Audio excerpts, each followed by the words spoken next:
The Jack Benny Program, transcribed and presented by Lucky Strike, the cigarette that's toasted to taste better.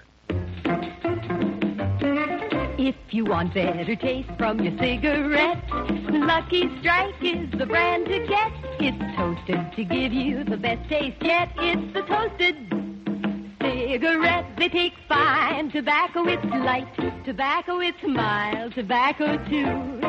And it's toasted. Yes, it's toasted. Because the toasting brings the flavor right through. So to get better taste from your cigarette, Lucky Strike is the brand to get. It's toasted to give you the best taste yet. It's the toasted cigarette. This is Don Wilson. The song you just heard has an important message for everyone who smokes. The sure way to get better taste from your cigarette is to make sure you get Lucky Strike. It's toasted to taste better. Of course, the better taste of a Lucky begins with fine tobacco.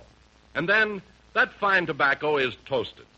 It's toasted. The famous Lucky Strike process tones up this naturally mild, good-tasting tobacco to make it taste even better, cleaner, fresher, smoother. Yes, a Lucky tastes better because it's the cigarette of fine tobacco, and it's toasted to taste better. So, be happy. Go Lucky.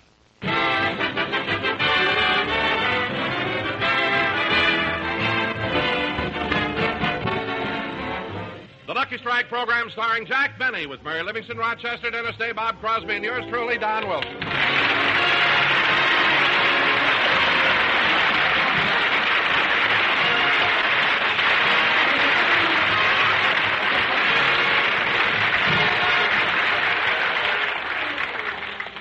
Ladies and gentlemen, tonight Jack Benny does his first television program of the season. But, of course, he also has a radio show to do.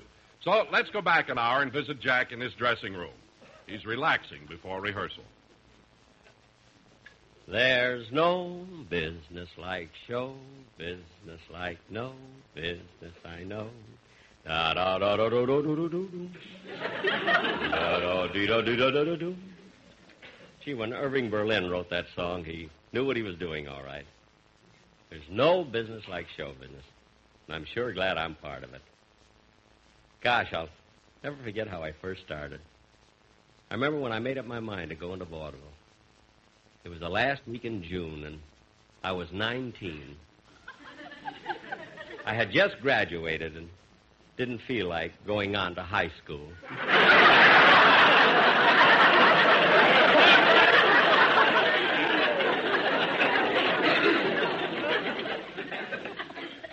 What memories those early vaudeville days bring back. Split weeks, 2 a day, New York, Broadway, and the Palace. I'll never forget who was on the same bill with me when I first played the Palace. Jimmy Durante, Georgie Jessel, Johnny Wilkes Booth.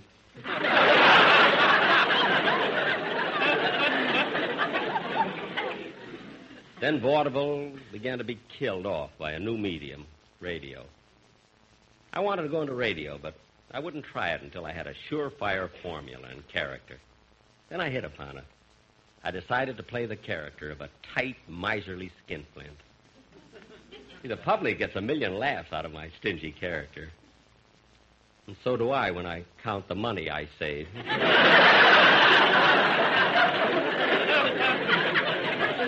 Yes, sir. There's no business like show business. Da-dum, bum, boom, ba-boom. Then when my radio program was doing all right, I moved out to Hollywood and went into the movies. See, the movie business is funny. You make good pictures year after year, and nobody thinks anything about it. But you make one stinker and you're through. Gee, I'm glad I quit before I made a bad one.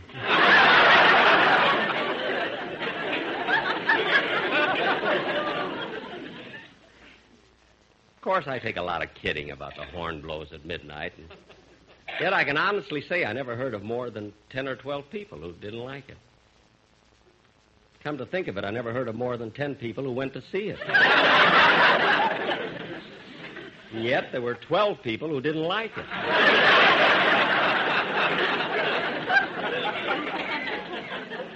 This I don't understand at all. Oh, well, you can't please all of the people all the time. Sometimes I think that... I'm back, boss. So soon? Hey, did you get the shaving cream for me, Rochester? I got it at the drugstore across the street. Good. Well, we haven't got much time, so come on and shave me. Okay. Now, hold your head still while I lather you up. Okay. Say, what kind of shaving cream have you got there? It smells different from the brand I usually use. Oh, it is different. It's the newest on the market. It contains 18% lanolin, 7% antiseptic, 50% soap, 9% chlorophyll, and 16% Smirnoff vodka.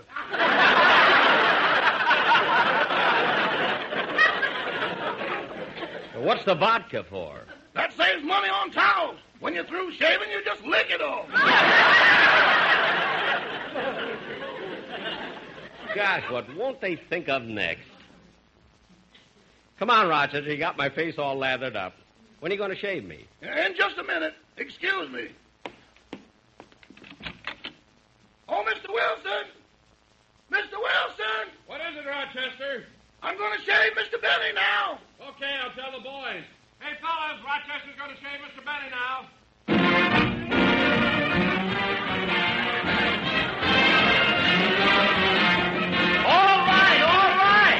All right. Gosh, since my arranger wrote that tune, he won't let anyone shave without it.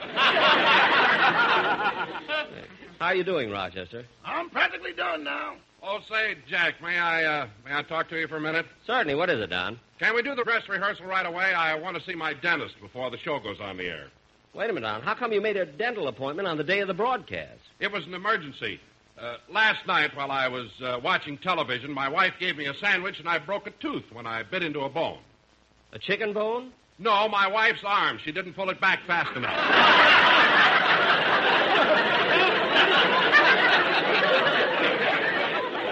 Oh, Don, you're joking. Yes, I am, Jack. But I did break a tooth, and if I don't have it fixed, I'm afraid I won't be able to do the commercial properly on the program. Well, don't let that worry you. The Sportsman Quartet, they can always do it, you know. Yeah, I know, and they're across the hall rehearsing with Malin Merrick, your arranger. Well, come on, I'll go listen to it. I'll be back in a few minutes, Rochester. But, boss, you still got a little lather on your face. Don't worry, I'll get it off before the show. Come on, Don.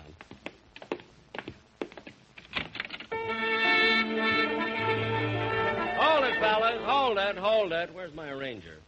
Oh, Malin. Yes, Jack. How are you getting along with the boys in the band? Fine. After all, we're not exactly strangers. I've worked with them for years. I know how to control them. Well, I'm glad someone can control them. The way they carry on drinking and everything. Oh, Jack, I think you're too hard on them. They're not so bad. Oh, they're not. Look at them. Bagby half asleep there on the piano. Rice leaning against his bass fiddle to keep from falling down. And look at Remley. I mean, what kind of an instrument is that he's trying to play? Instrument? That's a stomach pump. Oh, for heaven's sake. Well, Malin, the reason I'm here is I'm wondering whether you can prepare a commercial for the Sportsman to do on today's program. Sure, I've got a real catchy tune right here. Hit it, fellas.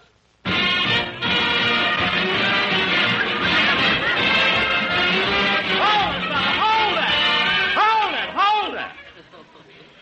Look, Malin, do you have to play that tune of yours all the time just because you wrote it? I want the quartet to do the commercial on today's program. Now, can you have something ready by airtime? Oh, sure, Jack. In fact, we have one here, and it's all about you and your big blue eyes. Commercial about me and my eyes? Ah, sweet. Let's hear it, Malin. Okay, take it, fellas.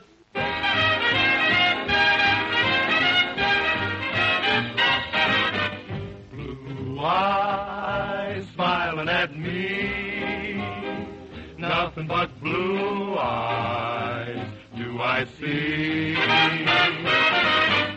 Blue eyes never are sad, never sad. He's 39, but we call him Dad. Never saw a man always so gay, except on the day we get our pay. When he takes a swim, the girlies all screech, 'cause his bloomers reach clear down to the beach. But you know we've found happiness working with Blue Eyes on CBS.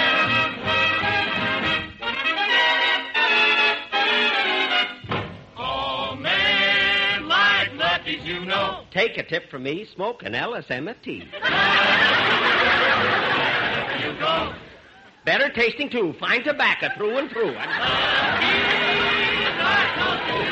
When you start to puff, you will like them, sure enough. Made better too. Made of fine tobacco. Very mild, and that's a fact. Are made better by far. No other brand is on the par. Everyone agrees throughout the land. Lucky's our best, the favorite brand. So blue eyes, they light up when we say Lucky Strike. So light up a Lucky, the smoke you like.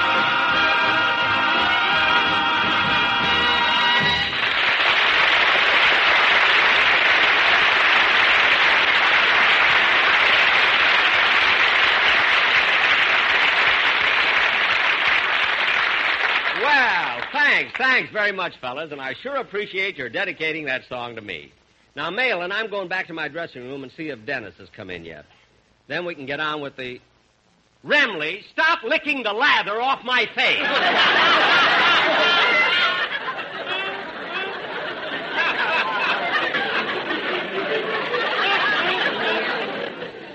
For heaven's sakes. Now, wait for me, fellas. There's no business like show business. Da-dum, bum, bum. Back so soon, Mr. Benny? Was Dennis Day here, or did he call? No, sir. I wonder where he could be. I better call up his house and see if he's left yet. Say, Maple, what is it, Gertrude? Mr. Benny's line is flashing. Yeah, I wonder what the Egyptian wants now. I'll plug in and find out. Yes, Mr. Benny. Okay, I'll ring Dennis' house. What's that? Oh, I'm sorry, but I have another date tonight. I know we'll have a hot time, but I just can't.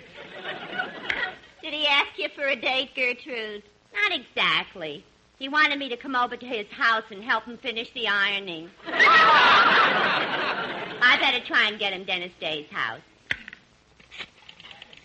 You know, it's always hard getting back to work after a vacation. Yeah, you said it, Mabel. And, gee, I had such a wonderful time at Catalina. I became an expert skin diver. Skin diving?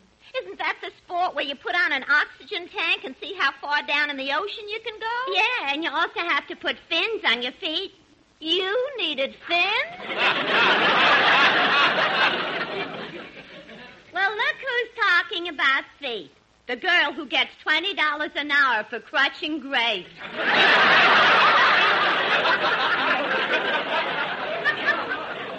I'm sorry. No offense was intended.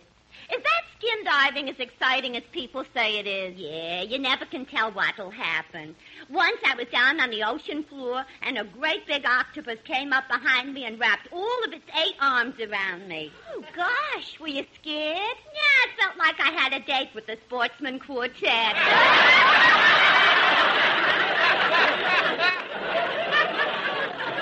Say, you know, Mabel, Mr. Benny's so impatient. There's no answer at Dennis Day's house, Mr. Benny. What? But, Mr. Benny, I told you before I couldn't come tonight. Huh? I don't care if it is Robert Taylor Shorts. I got a date. See that Gertrude's acting independent lately? Did the operator reach Dennis Day? No, there was no answer at his house. He'll probably show up soon. Say, Rochester, I gave you the night off. If you want to, you can leave now. I changed my mind, boss. I'm not going out. But I thought that you and your friend Roy were going to the movies. Yeah, but now he doesn't want to. He told me he decided to play Penny Ante instead. Well, that doesn't sound very exciting. You ought to see Ante. Oh. Well, anyway, Rochester, if you want to leave... Hello, Mr. Benny. Oh, Dennis. Dennis, I was just trying to get you on the phone. Oh, am I late? Not exactly, but I did want to get the rehearsal started a little earlier than usual. Well, I started out for the studio early, but on the way here I saw some people fighting, and I tried to stop them. I got socked in the eye twice. Well, that's your own fault, Dennis. You shouldn't have tried to stop them from fighting. It was none of your business. Yes, it was. They were my mother and father.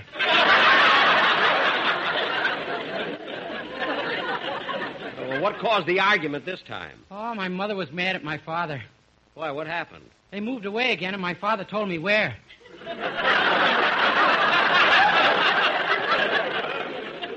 Dennis, I can't understand why your mother keeps trying to lose you. After all, she is your mother. You wouldn't dare say that to her face.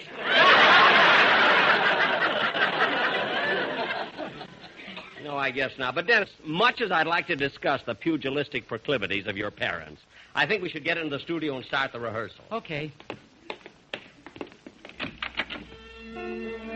Hold it, fellas. Hold it. Yeah, hold it. Now, let's get on with the rehearsal, and we may as well start with the sketch. Oh, what's the sketch we're going to do? Well, we're going to do our version of that spectacular 20th Century Fox CinemaScope production, Garden of Evil, which starred Gary Cooper, Susan Hayward, and Richard Widmark. Now, I will play the Gary Cooper part, which is the leading role. Naturally. Yes, naturally. Yes. Now, Don, let's rehearse it. Set the scene. Okay, a little mood music, please, Malin.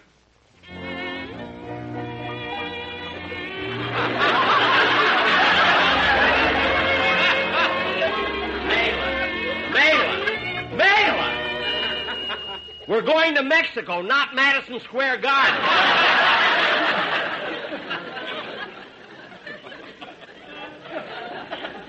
Now, do what Don Wilson said, or he'll bite your arm. Go ahead. In the middle of the last century, hordes of Americans moved on to California seeking gold. Our play concerns two men who were bound for the gold fields by boat, but were blown off their course and landed on the coast of Lower Mexico.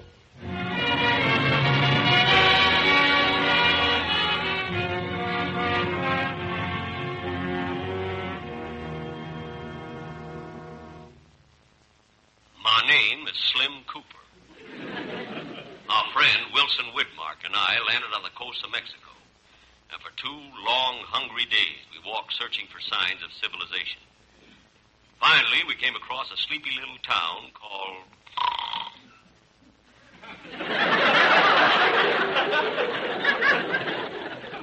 Later, this name was changed to Sonora, Mexico. The town seemed deserted, but I finally took a chance and knocked on a door.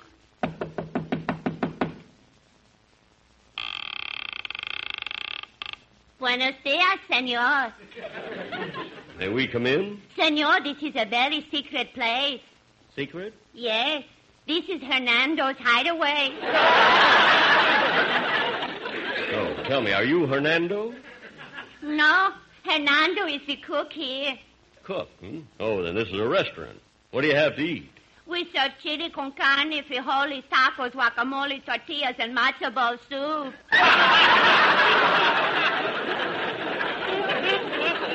Matzo ball soup? Hernando is only his first name.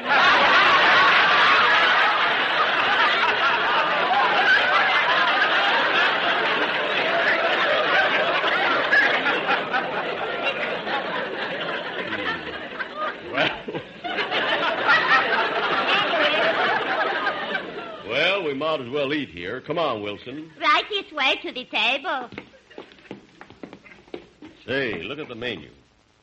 Hey, they got everything on it. Are you hungry, Wilson? Hungry. I'm so starved I could eat a horse.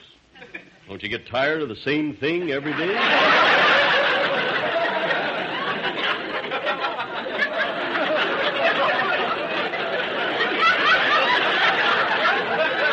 I could understand it if a horse had an arm.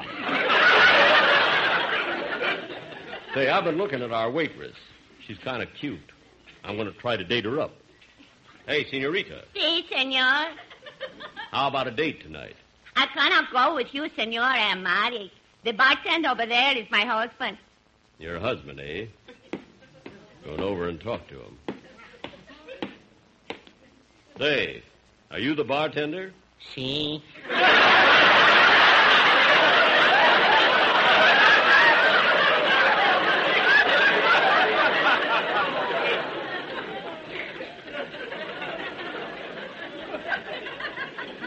And you're married? Si. That gal over there? Si. What's your name? Sorry.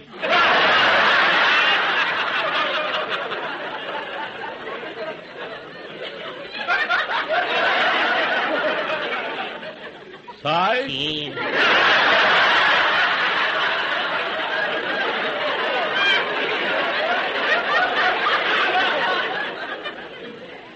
Have you any children? Six.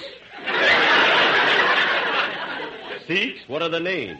Sol, Sid, Sade, Sam, Sal, and Junior. Junior, eh? That must be Si. Si. Well, what's your wife's name? Sue. Sue? Si.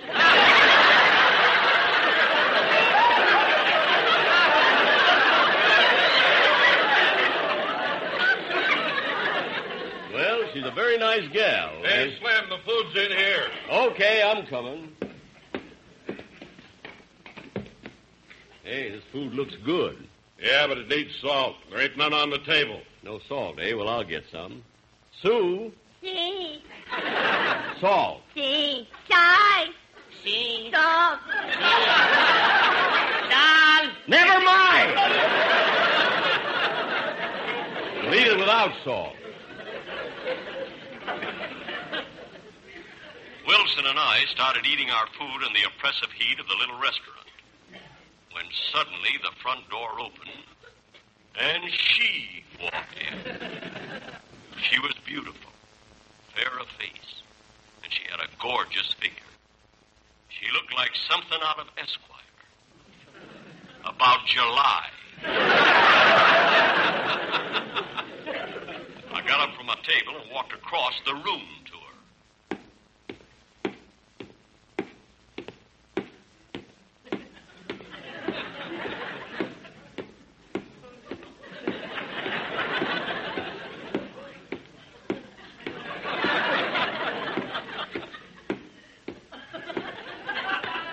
Really a small room, but this picture was in CinemaScope.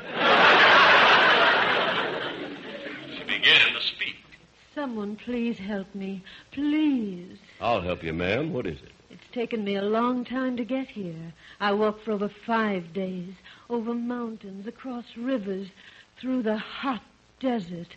I was even captured by Indians. No. Yes. They held me captive for a while, but when I gave them a handful of beads and a cheap necklace, they let me go. Stupid Indians.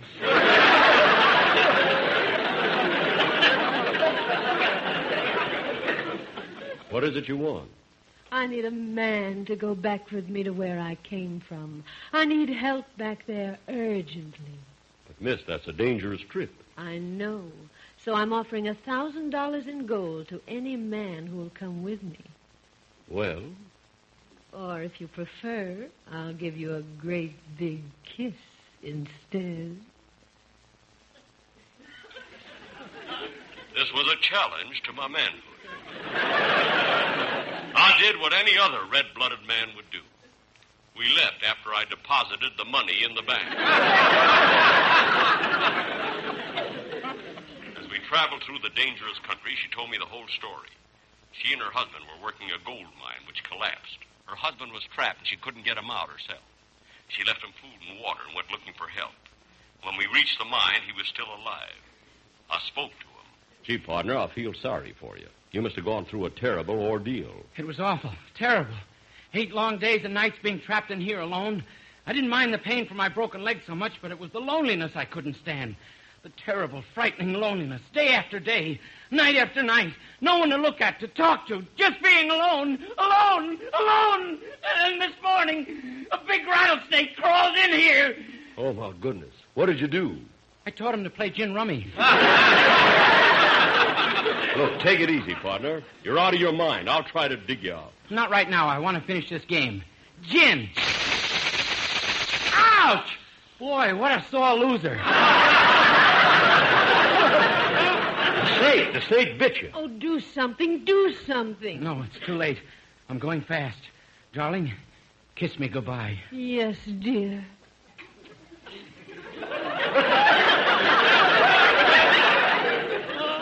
Ooh, do I hate to go.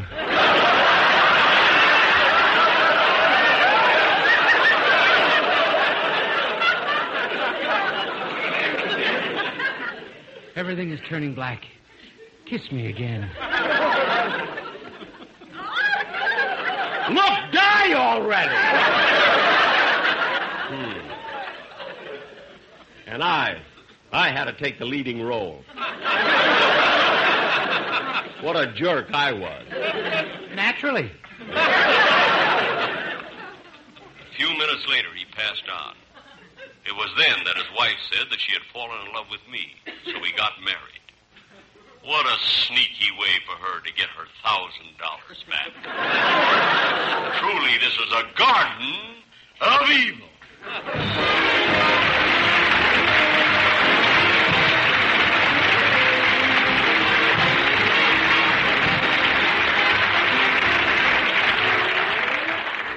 Ladies and gentlemen, I'll be back in a minute to tell you about my television program, which goes on at 7 p.m. tonight over the CBS television network. But first, here's the sweetheart of Lucky Strike, Miss Dorothy Collins. If you want better taste from your cigarette, Lucky Strike is the brand to get. It's toasted to give you the best taste, yet it's the toasted cigarette. They take fine tobacco. It's light tobacco. It's mild tobacco, too. And it's toasted. Yes, it's toasted. 'Cause the toasting brings the flavor right through. So to get better taste from your cigarette, Lucky Strike is the brand to get. It's toasted to give you the best taste, yet it's the Toasted cigarette. Friends, that song gives you the big reason why so many millions of smokers always ask for Lucky Strike. A Lucky tastes better. It's toasted to taste better. The better taste of Lucky Strike begins with fine tobacco. Why, sure, LSMFT, Lucky Strike means fine tobacco. But there's even more to it than that. Just before it's made into Lucky Strike cigarettes, that fine tobacco is toasted. The famous Lucky Strike process, it's toasted, tones up Lucky's mild, naturally good-tasting tobacco to make it taste even better, cleaner, fresher, smoother. That's the Lucky Strike story, pure and simple, and why you'll enjoy them. A Lucky tastes better because it's the cigarette of fine tobacco, and it's toasted to taste better. So get a carton of better-tasting Lucky Strike.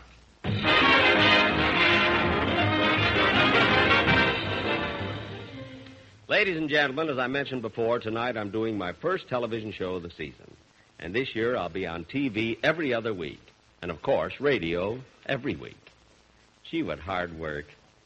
If I didn't stay 39, I'd never be able to take it. Good night, folks. I'm a little old. I mean, a little late. The